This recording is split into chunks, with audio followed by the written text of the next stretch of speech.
Hello, everybody, and welcome to my official 2024 springtime and summertime forecast.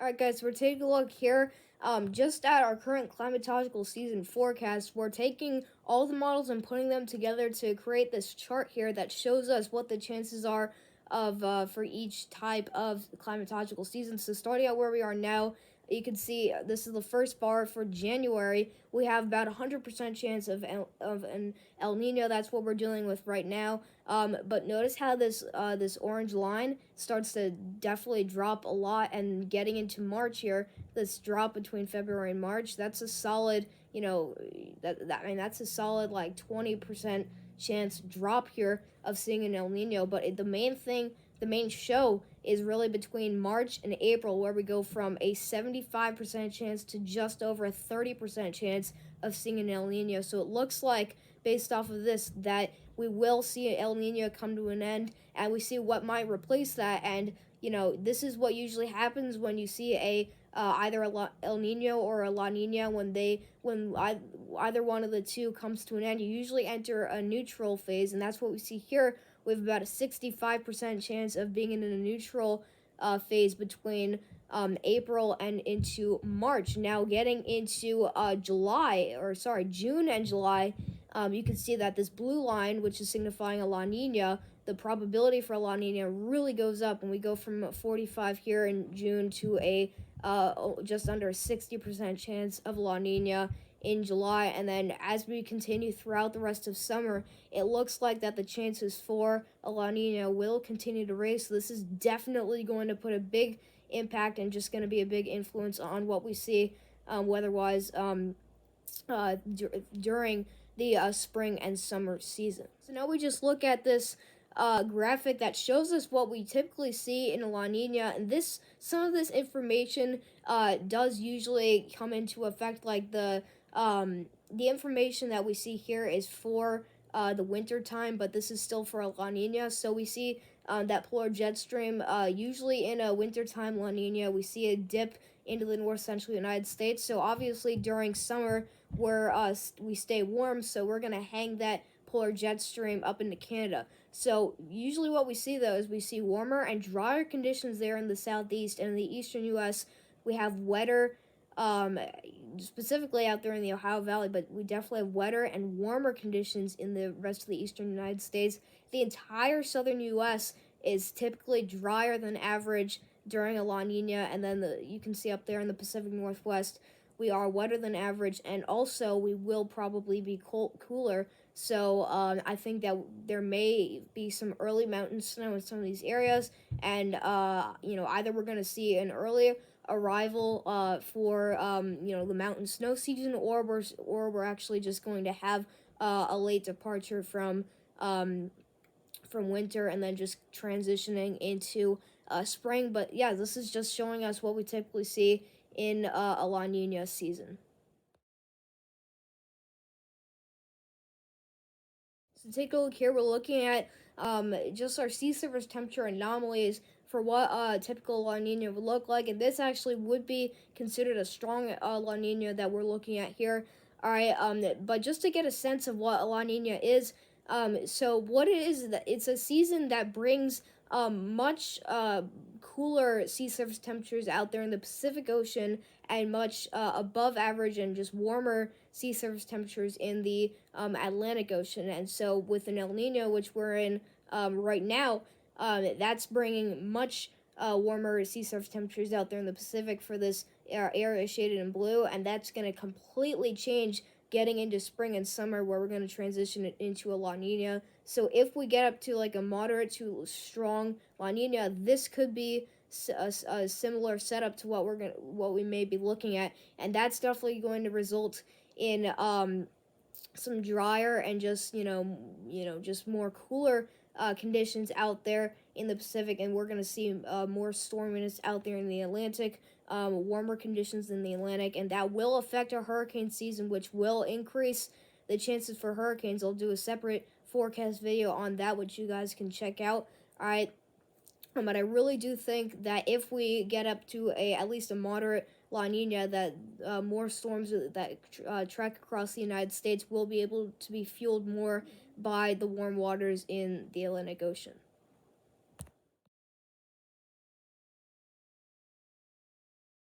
So with the jet stream pattern during a typical La Nina, this is actually a split between a La Nina and an El Nino that we see here, our typical jet stream pattern between March and April. So in a typical La Nina, you can see signifying that blue line, we usually see that ridging up in the eastern United States, where we saw back towards when I show you guys the graphic of what you typically see in a La Nina, how we have warmer, much warmer conditions in the eastern United States. We can see how the jet stream starts to bump up in the eastern United States. That's because of the warmer temperatures that are usually in place. Now, with an El Nino, you have that jet stream positioned much farther south. So when you have a jet stream that's starting to ridge up, that's going to definitely cause for some tension there in the atmosphere between the cooler air, which would be up north, and the warmer air, which is starting to ridge and bump up into this region. So it looks like that this may be shaping up for maybe a higher chance for some thunderstorms and severe storms areas just to the west of the Ohio Valley. So we're taking a look here at basically what our typical tornadic activity looks like during El Nino and La Nina. So starting out with El Nino up top, you can see that in areas that typically see tornadic activity, we usually are below average when it comes to severe weather and tornadoes out there. Most across the deep south, you could see we see a lot less tornadic activity during El Nino, and rather more severe weather and just more tornadoes out there in the western United States. But if you look at La Nina, all right, typical La Nina, we see much more severe weather and tornadic activity in the deep south, right near Arkansas, Oklahoma, places like that, and we can see really everybody except areas right along the southern United States is typically above average when it comes to severe weather and tornadoes during a La Nina. So that's definitely going to be increasing just the concerns for severe weather and tornadoes across the United States getting into spring and summer, because we will be entering a La Nina. So that takes us to my official 2024 spring and summer severe weather forecast here. So starting out in this gray shade, where the majority of the United States is in, I'm expecting near average severe weather, and that's obviously going to be for all of us. And then down here near Alaska and Hawaii, all right, that's where you most likely won't be experiencing any severe weather.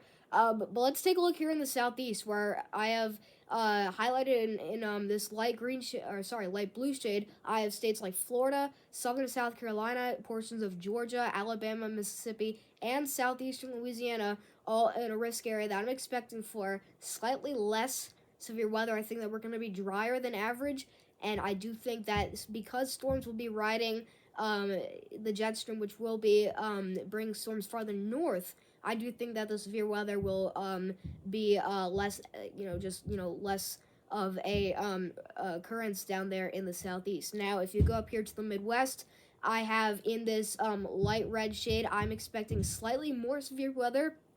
All right, and I just do think that, again, with that La Nina pattern that we're going to be in, I think that we're going to see more, severe storms and just more thunderstorm activity in this area. And then this is where I'm very concerned for just this area here for this spring and summer, where I have in this dark red shade an area that I'm expecting to have much more severe weather, and this is including portions of southern Wisconsin, northern Indiana, portions of northern and central Illinois, southeastern Iowa, northern and central Missouri, and eastern Kansas. This also includes just the very tip of northeastern Oklahoma.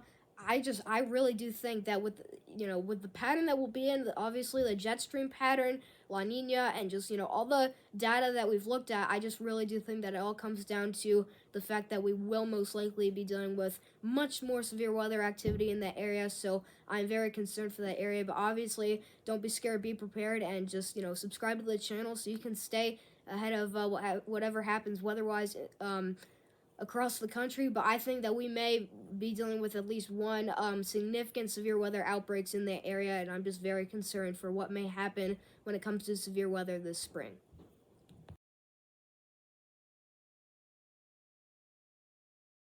So that brings us here to my official 2024 spring and summer forecast. We're going to start out with my temperature forecast. So starting out in the eastern U.S., I'm expecting above average temperatures with with the pattern that we're going to be in with La Nina, with that jet stream pattern. I think that we're going to see a lot of ridges bump up in this area, which basically means that we're going to see a lot of warm air be pushed up into this region. This area you see in this like dark orange or this bold orange shade, this really goes all the way up and down the east coast from Maine down to Florida. And then if you go just off to the west here, we're really from the Ohio Valley down through portions of the deep south and then the southern plains. I'm expecting slightly above average temperatures in that yellowish orange shade here. All right, but that does include states like Ohio, southern Indiana, Illinois, portions of Kentucky, Boot Hill of Missouri, western Tennessee, got Alabama, Mississippi, Arkansas,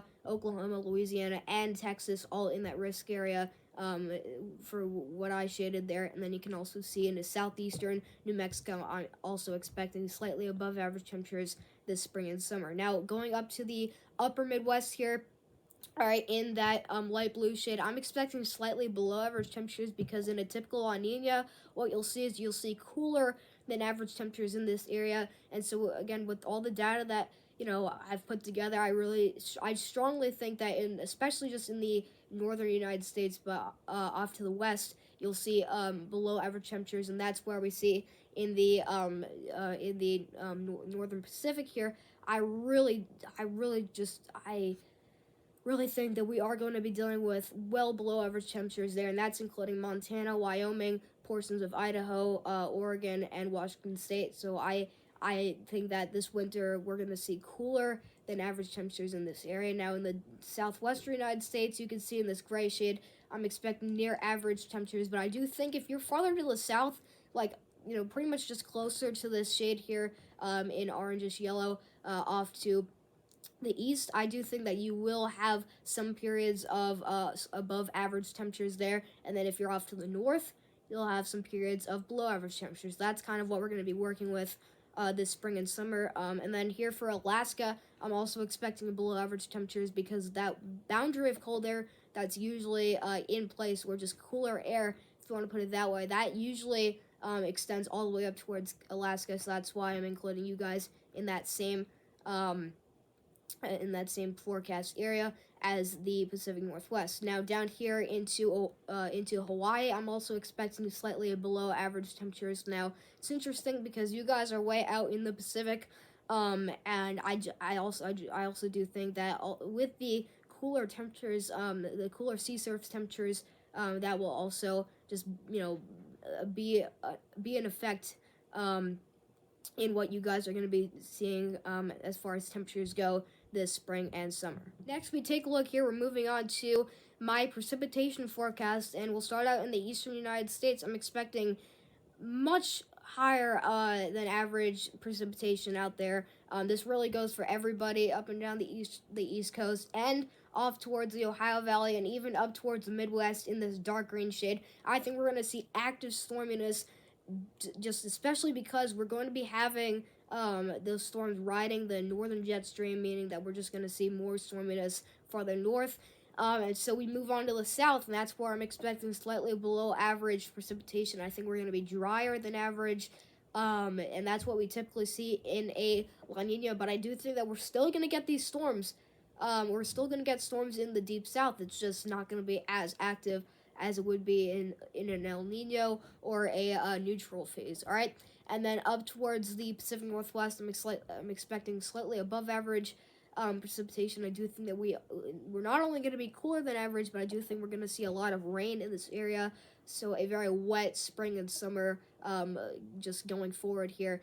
And then in the southwest, I'm expecting very below average precipitation. And this is where I'm concerned about wildfires and droughts. I really do think that this spring and summer is just not going to be great as far as precipitation and wildfire season goes. Because remember, we get wildfires every summer in obviously California, Arizona, Nevada, just the desert regions out here.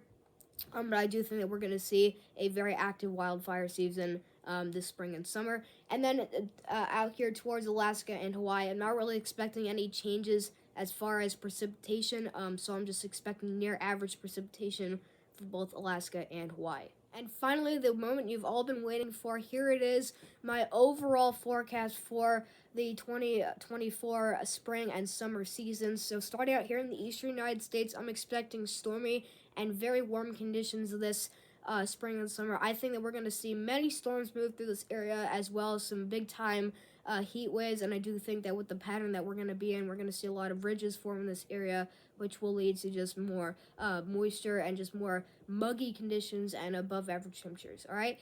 In the deep south, I'm expecting dry and hot conditions. This is really all along the Gulf Coast. I do think that with the typical La Nina that we're going to be in, we usually see drier conditions. That's really going to be the case there for the deep south, and I do think that we're also going to see warmer than average conditions in that area as well. All right, for areas off to the west of the Ohio Valley, this is where I'm expecting a lot of active severe weather. This is in my severe zone, probably the most concerning forecast area in my forecast here. This is where I really do think we're going to see multiple big severe weather events and maybe a few significant severe weather outbreaks.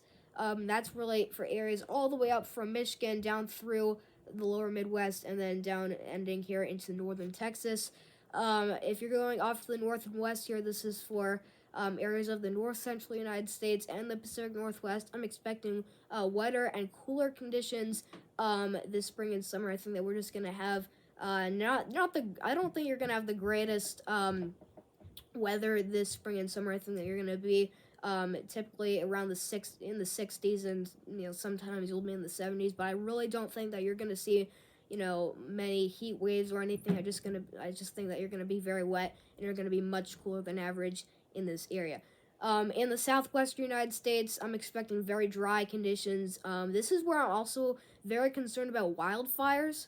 I think that we're going to have a very active wildfire season, so this is another area that I'm pretty concerned about. I think we're going to be dealing with droughts in this area, so this is, it's not going to be a very exciting season, obviously, but, I definitely still think that we're going to see some active weather when it comes to droughts and wildfires there.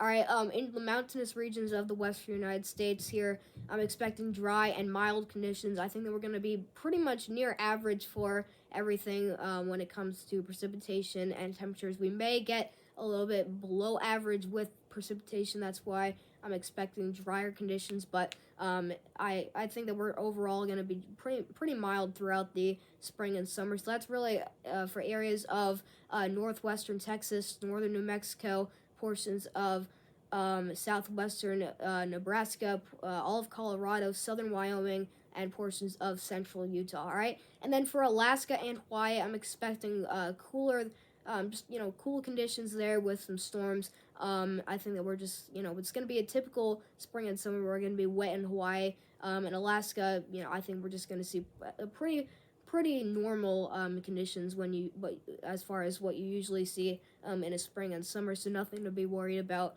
for those two states. All right, so I hope you guys enjoy the video. That's gonna wrap it up, so thank you all for coming to watch.